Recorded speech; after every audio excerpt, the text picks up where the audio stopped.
आज के इस वीडियो में हम बात करेंगे सीज ऑफ चित्तौड़गढ़ फोर्ट के बारे में। चित्तौड़गढ़ फोर्ट वो था जिस पे अलाउद्दीन खिलजी ने हमला किया था। इसमें रानी पद्मावती की हिस्ट्री पे भी बात करेंगे कि रानी पद्मावती कौन थी, उनका हिस्ट्री क्या था। फिर जौहर और शाका के बारे में भी बात करेंगे, जौहर और शाका क्या था और क्यों रानी पद्मावती ने जौहर कर लिया था। और उसके बाद इस बारे में भी बात करेंगे। अभी सबको पता होगा कि रानी पद्मावती पर एक फिल्म भी बनी है पद्मावत, जिसको लेके काफ़ी ज़्यादा कंट्रोवर्सी हुई थी। राजपूतों ने इसके खिलाफ खूब आवाज़ उठाई कि ये फिल्म ऐसी होनी चाहिए, वैसी होनी चाहिए। तो आज हम बात करेंगे सीज ऑफ चित्तौड़गढ़ फोर्ट की, चित्तौड़गढ़ किले की विजय, जिसमें रावल रतन सिंह की भी जीत नहीं पाए थे, वो हार गए थे। वो और मतलब रावल रतन सिंह भी जीते थे, लेकिन अलाउद्दीन खिलजी यहाँ पे हार जीत के भी समझ लीजिए हार गया था, क्योंकि जो चाहिए था उसको मिला नहीं था। तो अपन ये पूरी हिस्ट्री देखते हैं। तो सबसे पहले जो मेवाड़ की चित्तौड़गढ़ जो था ना, वो सबसे पहले मेवाड़ किंगडम की राजधानी था। सबसे पहले तो ये याद रखिए, मेवाड़ किंगडम की राजधानी था। मेवाड़ अभी आज के राजस्थान में आता है। तो राजस्थान में उस समय क्या होता था, पहले जो ये होते थे, जो चौहान वंश वगैरह जितने भी डायनेस्टी होती थी, चहमान वगैरह जो भी थे, पहले उन सब का राज चलता था। लेकिन उसके बाद जैसे जैसे सिसोदिया राजवंश आया, फिर उसके बाद और भी अलग अलग अलग तरह के राजवंश आए। लेकिन उसके बाद जो एक इसके बाद क्या हुआ कि जो राजपूतों में एक स्थापना हुई, एक मतलब रावल रतन सिंह भी जो गोहिला थे, वो गोहिल वंश से आते थे। तो सबसे पहले जो इसकी नींव रखी थी, उसमें सब 712 ईडी से 712 ईस्वी में आए थे बप्पा रावल। तो तब जब जब ये बप्पा रावल आए, तो बप्पा रावल के बाद से यहाँ के जितने भी राजपूत राजा होते थे, इन सबको सभी राजाओं को है ना रावल की उपाधि दी जाती थी। अब उस समय तो क्या होता था ना कि क्या बोलते हैं, ये होता था कि अब जैसे उस समय भी 800 ईस्वी से लेके 1200 ईस्वी तक भी कितनी बार है ना देश में मोहम्मद बिन बिन कासिम जैसे कई लीडर्स ने आक्रमण करने की कोशिश की, कितना कुछ हुआ। लेकिन कैसे तैसे करके तो आक्रमणों को रोक दिया गया था, क्योंकि अब आक्रमणों को फिर भी बहुत कोशिश करके रोक दिया गया था। अब फिर उसके बाद क्या हुआ था कि अब थोड़ा सा इस्लामिक इन्वेजन समझ लेते हैं। देखिए, 1192 और 93 में तराइन का प्रथम द्वितीय युद्ध हुआ। तराइन का दूसरा और तीसरा युद्ध लड़ा गया, जिसमें क्या हुआ कि मोहम्मद गोरी ने पृथ्वीराज चौहान को हरा दिया।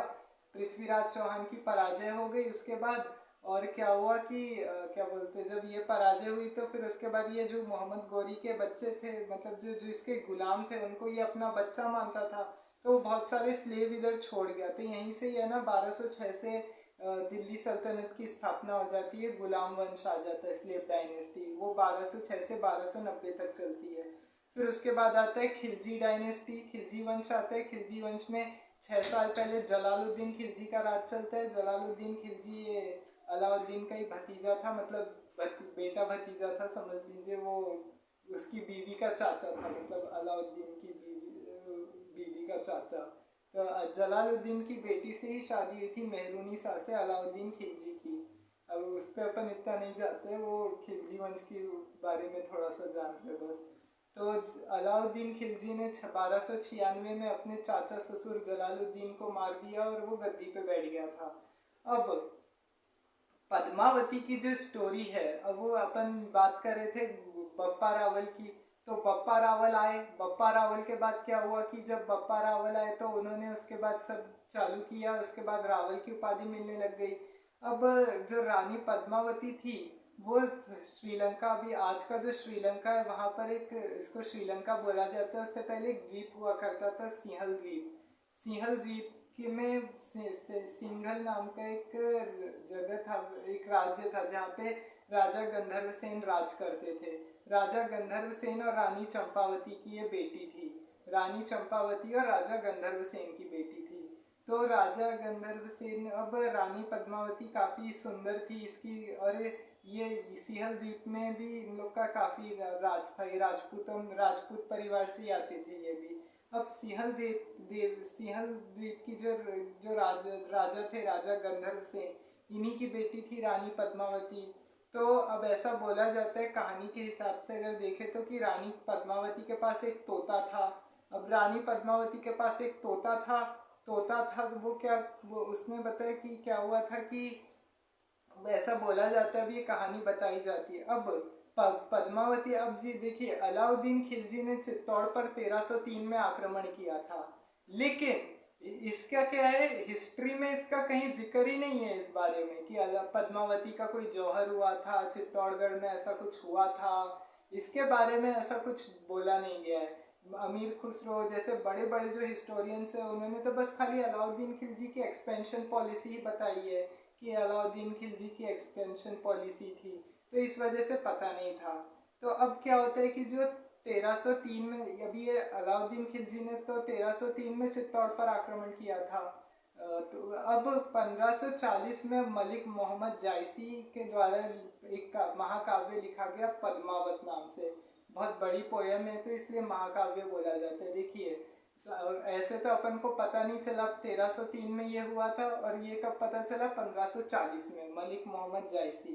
जब मलिक मोहम्मद जायसी ने लिखा तब इसके बारे में लोगों को पता चला कि अरे इतिहास में यहाँ पे तो अलाउद्दीन खिलजी तो कुछ और करने गया था, और इधर पता चल रहा है अब कि लो ये तो पद्मावती की सुंदरता को पाने के लिए चित्तौड़ पे इसने हमला किया था, ऐसे करके हो गया।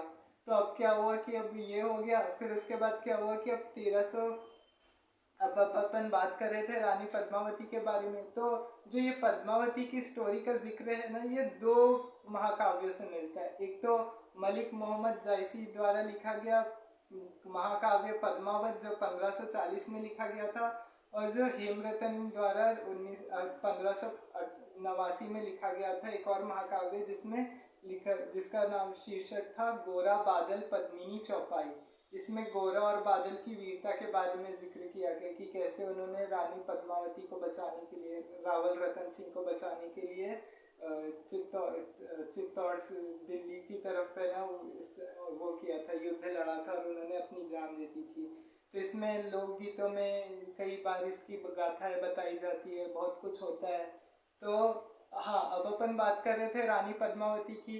तो अब रानी पद्मावती जो थी, अब इन्होंने अलाउद्दीन खिलजी की सुंदरता से, अलाउद्दीन खिलजी से अपने आप को बचाने के लिए जौहर कर लिया था। देखिए, जौहर प्रथा क्या होती है, सबसे पहले तो ये जानते हैं, जौहर और शाका, ये दो चीज़ें उस समय ज़्यादा होती थी। तो जौहर का मतलब ये होता है कि जैसे मान लीजिए अगर कोई भी अगर फॉरेन कंट्री जैसे आ रही है, अगर बाहरी आक्रमण हो रहा है राजपूत राज्य में, राजपूत राज्य जैसे कहीं पे भी अगर हमला होता है, अगर किसी मुस्लिम आक्रमणकारी के द्वारा या किसी के भी द्वारा, कोई भी जैसे टर्किश राजा हो या कोई भी हो, कहीं से भी अगर हमला होता है, तो जैसे राजा तो युद्ध लड़ने जाते थे। अब राजा लोग क्या करते थे, अब जैसे जो बाहर के जो राजा होते थे उनके सोल्जर्स क्या करते थे, इन सैनिकों को ले जा, इनकी जो महिलाएं, राजा की जो पत्नी है, उनके बच्चे, इनको बना के ले जा करके है ना, बंदी बना के वहाँ पे राजा के पास ले जाते थे। और राजा के पास ले जाके क्या करते थे, फिर वो कोई पता नहीं होता था ना कि दुश्मन लोग हैं, वो रेप कर सकते थे, कुछ भी हो सकता था। तो इस वजह से क्या होता था कि रानी, उस समय की रानियां क्या करती थी, अपने आप को बचाने के लिए जो आग होती है ना, आग में कूद जाती थी। एक बड़ी सी अग्नि जलाई जाती थी, और ये रात के समय में होता था, मोस्टली रात के समय में होता था। और रात के समय में होता था क्योंकि, और इसमें ये होता था, वो अपनी सारी ज्वेलरी वगैरह सब पहन के, जो जितने भी राज्य की महिलाएं हैं, जितने भी उनके बच्चे, जितने भी लोग होते थे वहाँ पे राजा को छोड़ के, अब राजा को छोड़ के वो लोग सब आग में कूद जाते थे, और इसी को बोलते हैं जौहर करना। और शाका का मतलब ये होता है कि जो राजा होता है, राजा मतलब राजा जो है, राजा तो ये होता है कि राजा मरने के लिए जा रहा है, कोई युद्ध लड़ने के लिए जा रहा है, हस्बैंड मतलब यहाँ पे जिंदा है, पर वो राजा भी इसी वजह से, वो मतलब एक केसरिया साफा बांध के जाते थे, और उनको तिलक लगाया जाता था, वो उनको आशीर्वाद दिया जाता था इस तरह से, ताकि वो लड़ने के लिए जा रहे हैं, मतलब वो उनका ये रहता था कि वो जिंदा है, कि उनको ये रहता था कि है ना वो लड़ाई में जिंदा बच के वापस आए नहीं आए।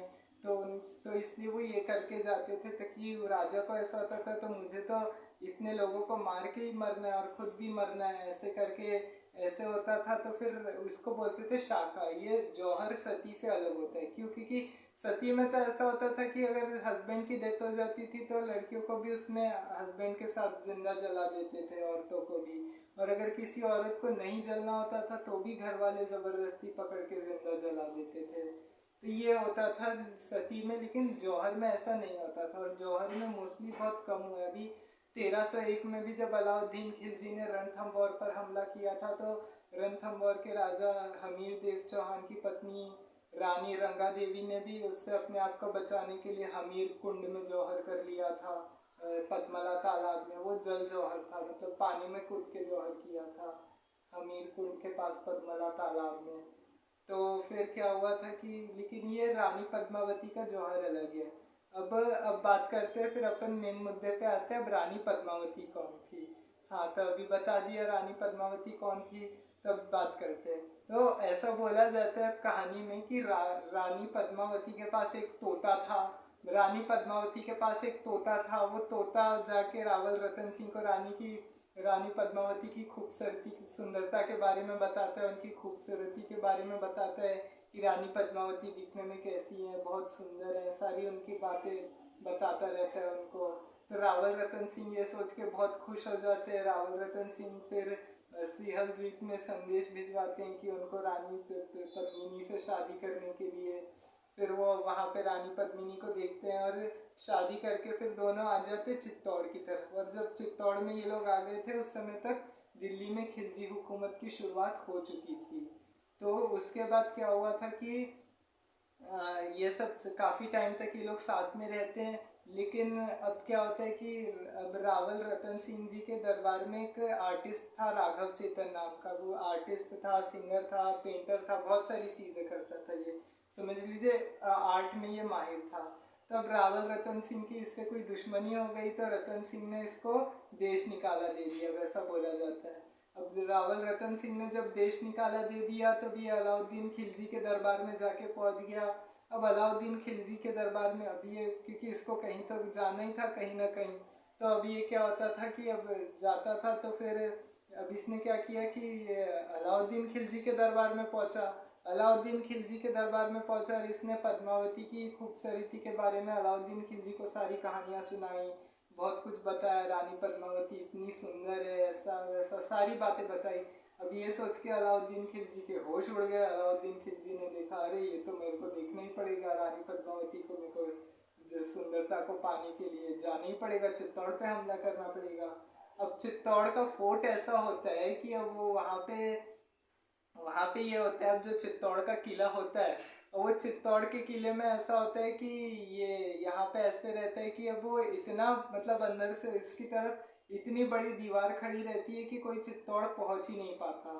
अब चित्तौड़ नहीं पहुँच पाता कोई, क्यों? इतनी बड़ी दीवार खड़ी होने की वजह से नहीं पहुँच पाता। अब काफ़ी समय तक क्या होता है कि वहाँ पे अलाउद्दीन खिलजी 6-7 महीने तक बैठा रहता है किले के बाहर, डेरा डाल के बैठा रहता है, आर्मी के साथ बैठा रहता है। और रतन सिंह भी काफ़ी कोशिश करते हैं कि है ना ये नहीं होना चाहिए, इसको युद्ध होने से रोका जाए कैसे भी करके। और उस समय ऐसा होता था कि रानियों को ऐसा होता था पराए मर्द से मिलने ही नहीं दिया जाता था। समझ लीजिए वो अगर बिना घूंघट के तो किसी और से तो मिल ही नहीं सकती थी। राजपूतों में से एकदम ऐसे था कि बाहर के किसी आदमी से तुम नहीं मिल सकते बिना कोई घूंघट बांधे, बिना कुछ किए। तब काफ़ी समय से कुछ चल रहा होता था, और वो अलाउद्दीन खिलजी क्या करता है, वो बैठा रहता है वहाँ पे और सारी सप्लाईज बंद करवा देता है वहाँ पे। तो रानी पद्मावती की वो वहाँ पे पूरे सप्लाई बंद करवा देता है। चित्तौड़गढ़ की सब जगह से कोई खाना नहीं मिलता, पानी नहीं मिलता, कुछ नहीं मिलता, तो सब चीज़ की दिक्कत होने लग जाती है धीरे धीरे करके। तो रानी पद्मावती क्या बोलती है कि एक काम करते हैं, परछाई दिखा देते हैं। परछाई दिखा देते हैं, क्योंकि अगर ऐसा होगा तो परछाई दिखा देंगे तो क्या होगा कि इससे क्या है, वॉर होने से बच जाएगा, मतलब युद्ध नहीं हो पाएगा। क्योंकि अगर युद्ध हो गया तो फिर इससे बहुत सारा नुकसान हो जाएगा, बहुत सारे लोग मारे जाएंगे। ये सब भी हो सकता है। तो इससे क्या करते हैं, पानी में परछाई दिखा देते हैं। उस समय कांच तो होता नहीं था, तो इसलिए पानी में परछाई दिखा दे, क्या बोल देते हैं। तो फिर काफ़ी मान मनोबल के बाद रतन सिंह भी तैयार हो जाते हैं। अलाउद्दीन खिलजी को बोलते हैं कि ठीक है, तुमको परछाई दिखा देंगे, उसके बाद तुम दिल्ली चले जाना। तो फिर क्या होता है कि अब अलाउद्दीन खिलजी के वो रतन सिंह के दरबार में पहुंचता है। दरबार में पहुंचने के बाद ऊपर लाके उसको परछाई दिखाता है। अब जैसे ही अलाउद्दीन खिलजी परछाई देखता है, परछाई देखने के बाद वो रतन सिंह को बाहर तक छोड़ने के लिए बोलता है। अब जैसे ही अब रावल रतन सिंह जब जाते हैं दिल्ली, मतलब वहाँ से, मतलब वहाँ उसको छोड़ने के लिए जाते हैं अलाउद्दीन खिलजी को, तो अलाउद्दीन खिलजी रावल रतन सिंह को किडनैप करके दिल्ली ले आता है। अपने सोल्जर्स को बोलता है कि इनको दिल्ली ले चलो, इसको यहाँ से। तो फिर ऐसे करके वो रानी को, वो उन लोग को दिल्ली ले आता है। दिल्ली लेके आने के बाद क्या करता है कि अब वहाँ पे भी ऐसा होता है कि अब वहाँ पे भी अब रानी पद्मावती को पता चलता है कि अब अलाउद्दीन खिलजी के साथ ने ऐसा किया है रावल रतन सिंह के साथ। तो रानी पद्मावती क्या करती है कि अलाउद्दीन खिलजी को भी ये संदेश भेजती है कि हाँ, मैं तुम्हारे पास आने वाली हूँ सैनिकों से मिलने। वो फिर वो 800 दासियों के साथ आती है। वैसे दासी नहीं होती है, वो रियल में सोल्जर्स होते हैं बहुत सारे। इसमें गोरा बादल भी होते हैं। और अलाउद्दीन खिलजी तो रानी की परछाई देख के बेहोश हो गया था। उसकी सुंदरता पे इतना उसको, इतनी सुंदरता पे इतना मरमिटा था कि वो तो बेहोश हो गया था उसकी परछाई देख के। तो फिर उसके बाद क्या हुआ था कि वो क्या हुआ था कि जब ऐसे होता है तो फिर क्या होता है कि रानी पद्मिनी उसको बोल देती है कि ठीक है, मैं आ रही हूँ सैनिकों के साथ। तो फिर क्या करती है वो, सैनिकों के साथ जाती है, एक बड़ी सी सर्जिकल स्ट्राइक करके वहाँ पे रावल रतन सिंह को अलाउद्दीन खिलजी की कैद से छुड़वा के ले जाती है। वो जब सुबह का टाइम होता है उस समय, और खिलजी और उसके सभी सैनिक नमाज पढ़ने के लिए गए होते, फजर की नमाज करने गए होते। तो उसी समय वो चुपके से रावल रतन सिंह को वहाँ कैद से छुड़वा के चित्तौड़गढ़ ले आती है वापस। इसमें गोरा बादल ने भी अपना योगदान दिया था, गोरा और बादल ने, जिनके लोकगीतों में लिखा गया है। हेमरतन ने, जिनके गोरा बादल पद्मिनी में लिखा है महाकाव्य में, इनकी वीरता के बारे में बताया गया है। तो वो चुपके से दिल्ली ले आती है। लेकिन अलाउद्दीन खिलजी को इसके बारे में जैसे ही पता चलता है, फिर अलाउद्दीन खिलजी तुरंत चित्तौड़ पर हमला बोल देता है। और इस बार अलाउद्दीन खिलजी काफ़ी बड़ी आर्मी लेके आता है, बहुत बड़ी सेना होती है, सरप्राइज अटैक होता है, एक दूसरे से सब लड़ते हैं। अब इतिहासकारों में इसमें भी मतभेद है, हिस्टोरियंस इसमें भी डिबेट करते हैं कि हो सकता है कि रावल रतन सिंह ने सरेंडर कर दिया, या हो सकता है रावल रतन सिंह तो लड़ते लड़ते मरा, या हो सकता है कि अलाउद्दीन खिलजी ने ही मारा था, या खिलजी के सैनिकों ने मारा। इस पे भी काफ़ी डिबेट चलता रहता है, हिस्टोरियंस में वाद विवाद होता रहता है ऐसे में। तो अब क्या होता है कि रतन सिंह को तो वो छुड़वा लेते, फिर वो रतन सिंह के साथ लड़ाई होती है। लड़ाई में जब रावल रतन सिंह का पता चलता है पद्मावती को कि रावल रतन सिंह जिंदा नहीं है, तो फिर उसके बाद रतन सिंह जी वीरगति को प्राप्त हो जाते हैं, अलाउद्दीन खिलजी के हाथों मारे जाते हैं। फिर उसके बाद जब रानियों को पता चलता है, पूरे चित्तौड़ में जब ये बात पत जाती है कि राजा नहीं रहा है उनके बीच में, उनके राजा उनको छोड़ के चले गए हैं, तो वो जो रानी होती है, रानी पद्मावती, और जितनी भी 800 दासियाँ हैं उनके, वहाँ के जितने भी सोल्जर, जितनी भी महिलाएं हैं, वहाँ के जितने बच्चे हैं, सब लोग हैं, वो क्या करते हैं, अग्नि कुंड में जौहर कर लेते हैं। और ये जौहर रात में होता है। अब रात में ये इतना बड़ा जौहर होता है, जौहर जौहर कर लिया जाता है। अब इसमें क्या होता है कि अलाउद्दीन खिलजी तो जीत के भी हार गया एक तरह से। क्यों? क्योंकि रानी पद्मावती को तो वहाँ पे मिला, कुछ मिला, वो रानी पद्मावती को पाना चाहता था, वो रानी पद्मावती तो उसको मिली नहीं। कि जब तक चित्तौड़गढ़ में वो पहुंचा किले पे जब देखने के लिए, तब तक तो सब जौहर कर चुके थे, वहाँ पे सब आग में कूद गए थे, तो वहाँ पे तो कुछ बचा ही नहीं था। तो अलाउद्दीन खिलजी जिस जिस मंसूबे से गया था चित्तौड़ पे हमला करने, वो तो उसका कुछ हुआ नहीं वहाँ पे। तो बस इस वजह से अलाउद्दीन खिलजी की तो हार हो जाती है ऐसे करके। और फिर, और जौहर और शाखा तो ऐसी चीज़ है कि ये मोस्टली बहुत कम कम ही हुआ है। एक दो तो अलाउद्दीन खिलजी के टाइम पे हुए, एक तो 1301 में रानी रंगा देवी ने हमीर कुंड में जौहर कर लिया था, कल उसकी बात करेंगे अपन अगले वीडियो में, कि रणथंभौर में क्या हुआ था उसके बारे में बात करेंगे, रानी रंगा देवी के बारे में कि कैसे हमीर देव चौहान ने लड़ाई की और वो वीरगति को प्राप्त हुए। हालांकि हमीर देव चौहान भी यहाँ पे गद्दारी से ही, उनके साथ भी ऐसे गद्दारी की वजह से ही हारे थे, उनके उनके सोल्जर्स ने उनके साथ गद्दारी की थी, तो उसकी भी बात करेंगे। तो अब क्या होता है कि अब जौहर और शाका हो जाता है वहाँ पे चित्तौड़ में, उसको चित्तौड़ का किला तो मिल जाता है, लेकिन अब चित्तौड़ का किला मिल जाता है तो उसके बाद क्या होता है कि उसको वहाँ पे कुछ मिलता नहीं है। अब इसी को लेके अब जो मलिक मोहम्मद जायसी है ना, उन्होंने भी ये बोला है कि ये कहानी तो मैंने अपने मन से बना के लिखी है।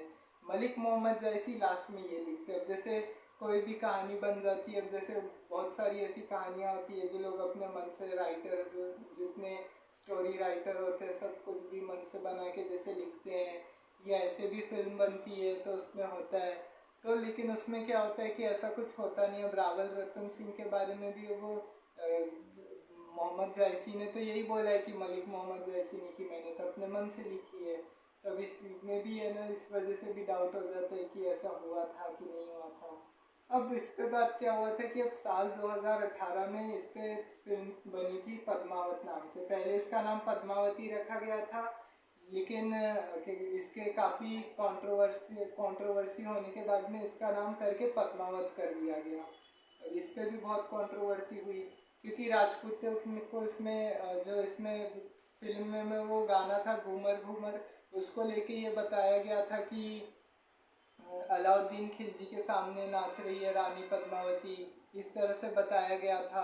कुछ जगहों पे ऐसा कुछ राजपूतों का ये कहना था, वहाँ की करनी सेना जो थी, कि ये तो इसमें तो अलाउद्दीन खिलजी का महिमा मंडन सबसे ज़्यादा किया गया है, राजपूतों के बारे में इस राजपूतों का कोई जिक्र नहीं किया गया है। तो ऐसे करके इसमें काफ़ी है ना, फिल्म को लेके काफ़ी प्रोटेस्ट हुए। 2017 में जब ये महाराष्ट्र के कोल्हापुर में जब ये शूटिंग चल रही थी फिल्म की, तो सबसे पहले वहाँ पे फिल्म के सेट पे तोड़फोड़ हुई। फिर वहाँ पे जब चित्तौड़गढ़ में राजस्थान में हुई तो और इसके खिलाफ प्रोटेस्ट हुए फिल्म के सेट पे, उसके बाद तोड़फोड़ की गई। कई जगहों पे संजय लीला बंसाली को भी थप्पड़ लगाए गए, उस वजह से भी काफ़ी कुछ हुआ। तो फिर अब ऐसे करके काफ़ी विवाद चला।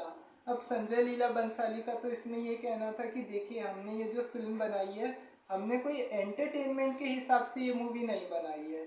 उनका ये कहना था, संजय लीला बंसाली जी का ये कहना था कि हमने जो ये फिल्म बनाई है ये तो लोगों के नॉलेज होने के हिसाब से बनाई है, मतलब नॉलेज के हिसाब से बनाई है कि ताकि लोगों को पता होना चाहिए कि आखिर अपने देश की हिस्ट्री में क्या क्या हुआ है, अगर हुआ भी है तो। ऐसी कई वीर गाथाएं होती है जिनका कहीं जिक्र नहीं किया जाता, कोई स्कूल की बुक्स में ऐसी चीज़ें नहीं पढ़ाई जाती है ज़्यादातर।